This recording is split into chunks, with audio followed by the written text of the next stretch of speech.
ॐ সদ্গুৰু নমঃ। শ্ৰীমদ্ ভাগৱত গীতাৰ সপ্তদশ অধ্যায় শ্ৰদ্ধাত্ৰয় বিভাগ যোগ। প্ৰকৃততে জীৱসকল সৃষ্টিৰ অনাদি কালত পৰম পুৰুষ পৰমেশ্বৰৰ পৰা বিচ্ছিন্ন হৈ অহা একোটা অংশ। ভগৱান ত্ৰিগুণাতীত, ভগৱানৰ অংশ জীৱও ত্ৰিগুণাতীত।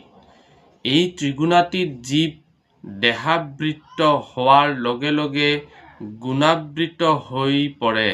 গতিকে গুণাবৃত জীৱ শ্ৰদ্ধাও গুণাবৃত হৈ পৰে। আচলতে শ্ৰদ্ধাও গুণানুসাৰেই হয়। শ্ৰদ্ধাও উৎপন্ন হয় সতগুণৰ পৰা। এই অধ্যায়ৰ শেষৰ ফালে অৰ্থাৎ ২৮ নম্বৰ শ্লোকত ভগৱান শ্ৰীকৃষ্ণই অৰ্জুনক কৈছে, অশ্ৰদ্ধায় হুতং দত্তং তপত্ৰং কৃত স্বয়াৎ অসদিচ্যুতে পাৰ্থস্য তৎপ্ৰেয়ত ন হয়।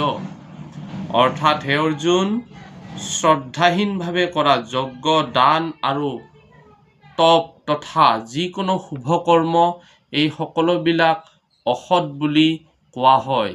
সেয়েহে সেইবিলাক কৰ্ম ইহলোকত লাভদায়ক নহয়, মৃত্যুৰ পিছতো ফলপ্ৰসূ নহয়।